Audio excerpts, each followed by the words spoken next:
Kathleen tak bisa membalas argumen yang sudah dipikirkan matang-matang tersebut. Di sisi lain, Hathaway yang berada di samping langsung mengiyakan perkataan Tiara. Hathaway menyemangatinya karena dia merasa kalau Tiara adalah seorang wanita muda yang keras kepala. Pak Niko, memang pria yang luar biasa, tapi kamu sendiri juga cukup baik. Jadi jangan merendahkan diri sendiri. Di masa depan, kamu mungkin akan mencapai lebih dari apa yang telah saya capai. Ketika Kathleen mendengar perkataan ibunya, dia pun merasa semakin kesal. Ibunya belum pernah memujinya seperti itu, lalu kenapa ibunya malah memuji Tiara?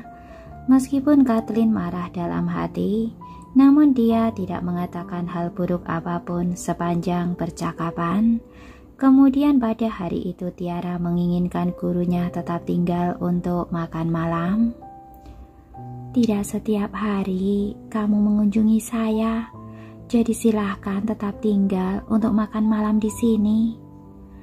Tidak perlu, saya masih ada urusan dengan orkestra yang harus diselesaikan.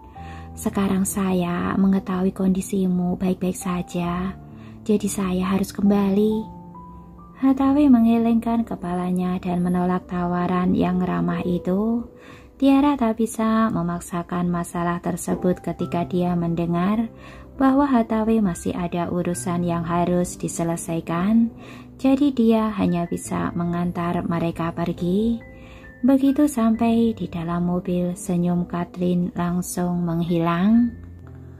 Hathaway memperhatikan perubahan emosi Kathleen dan dia tak bisa menahan diri untuk tidak melihat ke arah Kathleen dan bertanya dengan nada yang bingung. Ada masalah apa? Ada masalah apa? Baiklah, izinkan saya bertanya padamu. Apa maksudmu dengan ucapanmu itu? Memangnya siapa putrimu? Saya atau Tiara?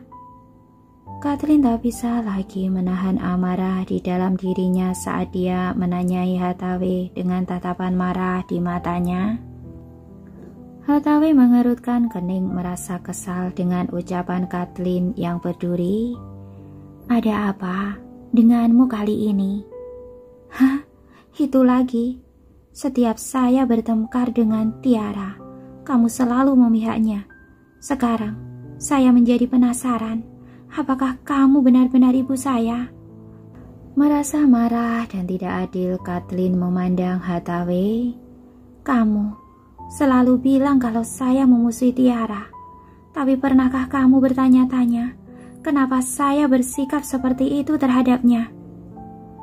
Bukankah itu karena Sandi? Hathaway bahkan tak perlu berpikir sebelum memberikan jawabannya. Kathleen menjerit tak mampu lagi mengendalikan amarahnya. Sandi adalah salah satu alasannya, tapi kamulah yang jadi pemicunya. Itu kamu. Dengan suara pekikan, Hathaway buru-buru menginjak rem karena amukan Kathleen. Sebelum dia bisa mengatakan apapun, Kathleen memelototinya dengan kedua mata yang berbingkai merah lalu menuduhnya. Saya tak peduli jika orang lain mencintai dan mendukung Tiara. Tetapi kenapa kamu melakukannya juga? Kamu seharusnya menjadi ibu saya. Apakah di matamu saya lebih buruk dari Tiara? Apa kamu tidak tahu bagaimana orang lain memandang saya saat kamu melakukannya? Mereka juga akan menganggap kalau saya lebih rendah darinya. Hathaway pun tercengang mendengar tujuan itu. Dia tak pernah mengira kalau putrinya akan menganggapnya seperti ini, dan dia juga tidak menyangka kalau Kathleen akan memusuhi Tiara, sebagian juga karena dirinya. Kathleen, kamu salah paham. Saya tidak pernah mempunyai niat seperti itu. Dia mencoba menjelaskan, tetapi Kathleen sangat marah sehingga dia tak bisa mendengarkan apapun yang dikatakan Hathaway. Pada akhirnya keduanya pun berpisah dengan perasaan kesal. Adapun Tiara, dia tidak mengetahui apa-apa tentang pertengkaran yang terjadi antara ibu dan putrinya itu. Tiara pun beristirahat di rumah sepanjang hari dan demamnya pun mereda di malam hari. Saat itu Mona menelpon untuk berkunjung. "Tiara, rumahmu besar sekali." Mona menatap sekeliling begitu dia memasuki villa tersebut tampak tercengang kagum. Berbeda dengan rasa cemburu Kathleen, Mona benar-benar mengagumi tempat itu. Keduanya mengobrol sebentar di ruang tamu, kemudian pelayan menghampiri mereka dengan sopan. "Nona Tiara, makan malam sudah siap." Tiara mengangguk lalu membawa Mona ke ruang makan. Mona pun terkesima dengan mewahnya pilihan makanan yang ada di meja. "Tiara, kokimu membuat makanan yang lezat sekali. Hidangan ini bahkan lebih enak daripada koki di restoran kakak saya." Di sampingnya kepala pelayan mendengar ucapannya, jadi dia tersenyum sambil memperkenalkan. "Makanan ini dibuat oleh ahli gizi yang disewa secara khusus oleh Tuan Niko untuk Nona Tiara. Setiap hidangan dibuat dengan hati-hati, jadi saya jamin rasanya lezat." Saat Mona mendengar hal itu, kedua matanya pun bersinar semakin terang. "Tiara, bolehkah saya datang setiap hari untuk makan?" Tiara tertawa dan menyetujuinya dengan ramah saat melihat keinginan gadis itu. "Tentu saja, kamu disambut kapanpun." Setelah makan, Mona tinggal bersama Tiara beberapa saat sebelum pergi. Saat itu Tiara menerima panggilan video lagi dari Niko. "Apa kamu merasa lebih baik?" "Jauh lebih baik."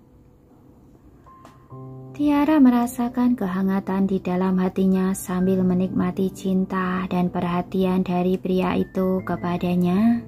Keduanya pun mengobrol manis sebentar, kemudian Niko mendesak Tiara untuk istirahat. Setelah panggilan itu berakhir, Tiara meminum obatnya dan tidur. Ketika Tiara bangun keesokan harinya, dia sudah sembuh dan demamnya juga sudah turun. Ketika Niko mengetahuinya, dia mengingatkannya lagi dengan cemas. "Jaga dirimu baik-baik. Jangan membuat saya terlalu khawatir." "Jangan khawatir, saya akan menjaga diri sendiri," jawab Tiara sambil tersenyum. Keduanya berbicara sebentar lalu mengakhiri panggilan. Sore harinya Tiara pergi ke orkestra sambil membawa tas biola di punggungnya. Ketika anggota lain melihatnya, mereka mendatanginya dengan prihatin. "Tiara, kamu di sini. Apa kamu sudah merasa lebih baik?" "Saya merasa jauh lebih baik. Terima kasih atas perhatian kalian." Tiara berterima kasih pada mereka satu persatu. Dalam jangka waktu tersebut, Atawi juga datang untuk melihat, merasa khawatir. Ketika dia melihat Tiara sangat bersemangat, dia pun menyemangati anggota lainnya untuk berlatih dengan baik. Dalam 2 minggu berikutnya, Tiara menghabiskan hampir sepanjang hari untuk berlatih. Ini merupakan penampilan orkestra yang pertama di depan umum, jadi semua orang menganggapnya serius dan berlatih dengan sepenuh hati. Mereka akan membutuhkan waktu yang lama untuk memperbaiki kesalahan sekecil apapun agar tidak mengulangi kesalahan yang sama. Sementara itu, di rumah sakit umum yang ada di negaranya, Jenna telah dirawat di rumah sakit selama hampir 1 bulan dan dia telah pulih secara signifikan. Meskipun lukanya masih dalam tahap penyembuhan, namun nyawanya tak lagi dalam bahaya. Oleh karena itu, Jenna meminta untuk dipulangkan, namun dokter secara aktif melarang tindakan tersebut. "Nona Jenna, kondisimu sebenarnya belum siap untuk dipulangkan. Meskipun nyawamu sudah tidak ada dalam bahaya, namun lukamu belum juga sembuh, sehingga bisa saja terjadi infeksi. Saya akan memberikan perhatian yang lebih agar luka saya tidak terinfeksi. Jenna bersikeras untuk pergi sehingga pihak rumah sakit tak punya pilihan selain menghubungi Niko. Baiklah, saya akan mengirim seseorang untuk menangani masalah ini. Dengan begitu, Niko segera menutup telepon lalu mengirim Bima ke rumah sakit. Ketika Jenna mengetahui bahwa rumah sakit telah menghubungi Niko, dia pun menunggu dengan penuh harap di bangsalnya. Sekarang ketika Jenna memikirkannya, dia sudah lama tak bertemu dengan Niko. Selain itu sebenarnya dia ingin dipulangkan karena Niko tidak sering datang ke rumah sakit. Jika Niko tidak muncul, maka Jenna tidak mungkin bisa dekat dengan pria ini. Selain itu karena sekarang Jenna tak bisa bergerak bebas, jadi Niko telah berjanji pada Sofyan untuk menjaganya. Dia pasti akan membiarkan Jenna tinggal di rumahnya jika dia dipulangkan. Kemudian dia bisa memiliki lebih banyak kesempatan untuk dekat dengan Niko. Jenna telah merencanakan segalanya dengan hati-hati, namun terkadang segala sesuatunya tidak berjalan sesuai dengan rencana. Setelah Bima sampai di rumah sakit, dia pun segera pergi ke bangsal untuk menemui Jenna. Ketika Jenna melihat kalau pengunjung itu bukanlah Niko, ada perasaan kecewa dan sedih yang tak terkatakan di dalam hatinya. Keluarnya dia dari rumah sakit adalah sebuah peristiwa yang besar, tetapi Niko hanya mengirimkan asistennya. Pria ini benar-benar tidak mempedulikannya, atau mungkin dia sedang sibuk.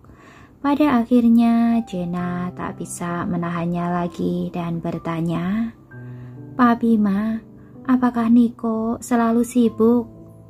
Bima tidak mengetahui apa yang dipikirkan Jenna, jadi dia mengangguk dan berkata, "Pak Niko selalu sibuk setiap hari."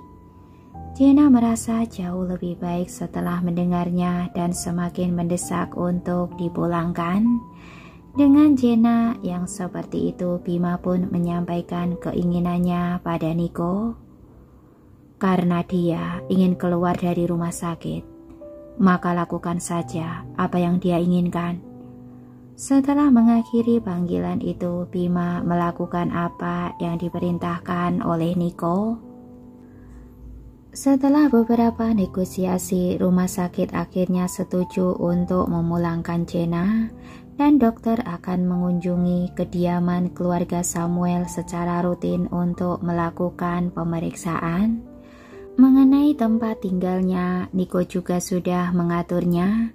Itu bukanlah di perumahan berlian, tetapi sebuah villa pribadi yang ada di dekatnya. Dia akan mengirim pelayan dan koki untuk mengurus kebutuhan hidup Jenna sehari-hari. Setelah prosedurnya selesai dan disetujui, Jenna pun mengikuti Sheila keluar dari rumah sakit. Setengah jam kemudian, ketika Jenna melihat rumah yang indah dan mewah di depannya, kedua matanya dipenuhi kegembiraan. "Apakah ini tempat tinggal Niko?" "Bukan, Tuan Niko tinggal di tempat lain." Sheila memandang Jenna dengan canggung. Dia telah merawat Jenna selama beberapa waktu, jadi dia bisa menebak apa yang dipikirkan oleh Jenna ini. Sayangnya ada beberapa hal yang tak bisa dihindari. Niko sudah memiliki seseorang yang disukainya, sehingga perasaan Jenna sudah ditakdirkan untuk bertepuk sebelah tangan. Jenna tak tahu apa yang dipikirkan oleh Sheila. Saat mendengar ucapan Sheila, senyuman Jenna membeku di wajahnya. Dia pun segera memulihkan dirinya dan menunjukkan ekspresi alami sambil tersenyum ringan. Saya pikir Niko akan ada di sini, tapi sepertinya tidak. Sheila pura-pura tidak menyadari kecanggungan yang menggantung di udara. Dia hanya mengangguk dan diam. Jenna hampir tak bisa menahan senyuman di wajahnya saat melihat hal itu. Ada apa dengan pelayan ini? Apakah dia tidak tahu bagaimana caranya melanjutkan pembicaraan? Sebenarnya dia mengucapkan kalimat itu dengan sengaja agar Sheila bisa mengungkapkan alamat Niko. Namun dia tak menyangka kalau pelayan ini menjadi tidak berguna. Meskipun dia merasa marah, namun pelayan ini tetap membantu. Jika dia pun menahan amarahnya dan bertanya, "Karena Niko tidak tinggal di sini, lalu di mana dia tinggal?" "Dia tinggal di suatu tempat tidak terlalu jauh. Kamu bisa melihatnya dari sini." Ketika Sheila berbicara, dia pun menunjuk ke suatu arah. Tertegun Jenna melihat ke arah yang ditunjuk oleh Sheila.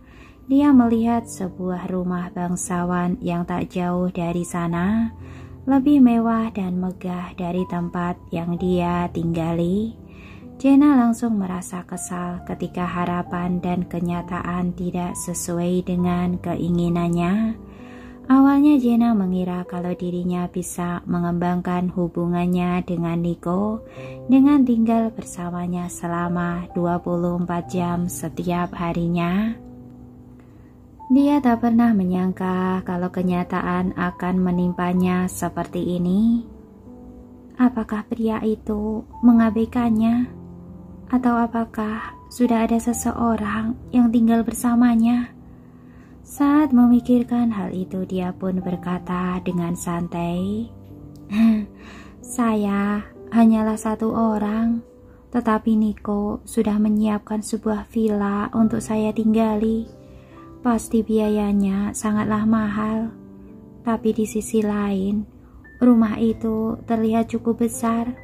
Jadi dia bisa saja memberikan kamar untuk saya di sana." Tuan Niko mempunyai banyak rumah yang seperti ini di seluruh Pandoresia. Yang dimaksud Sheila adalah Niko tidak membeli rumah ini secara khusus hanya untuk memenuhi kebutuhan Jenna. Tentu saja Jenna memahaminya.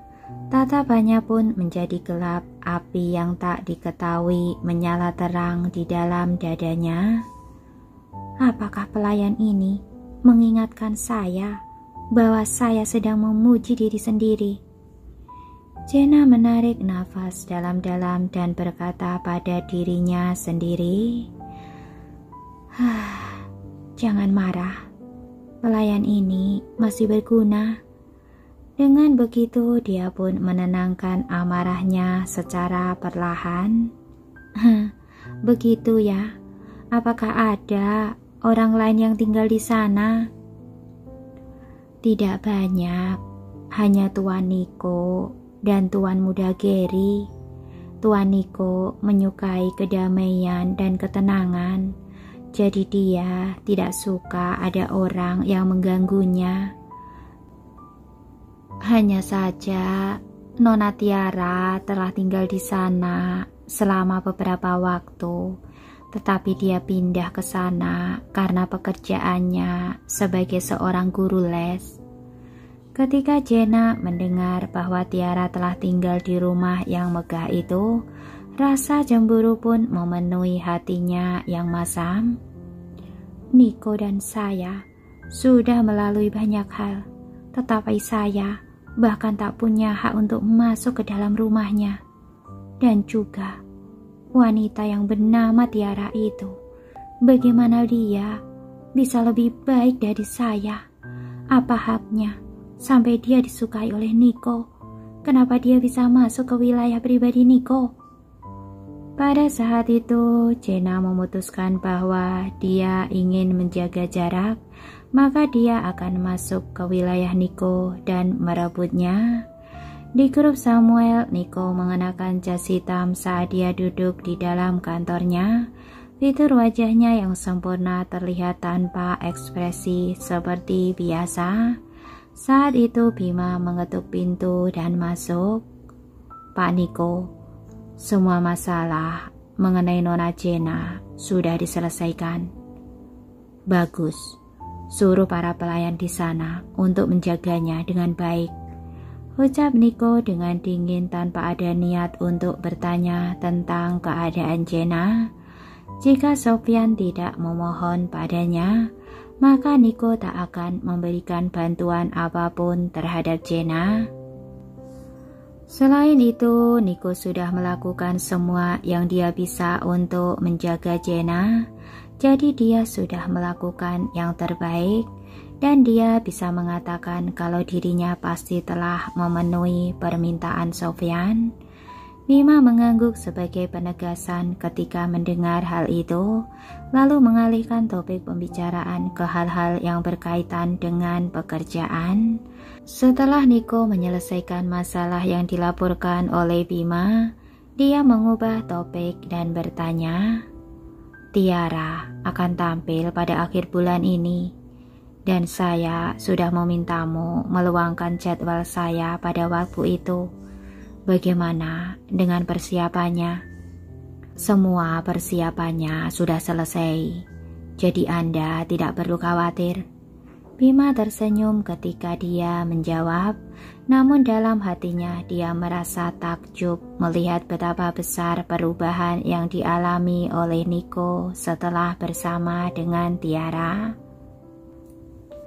Oke kakak semuanya, untuk hari ini saya up 2 video saja ya. Sekian dulu dari saya. Wassalamualaikum warahmatullahi wabarakatuh. Terima kasih.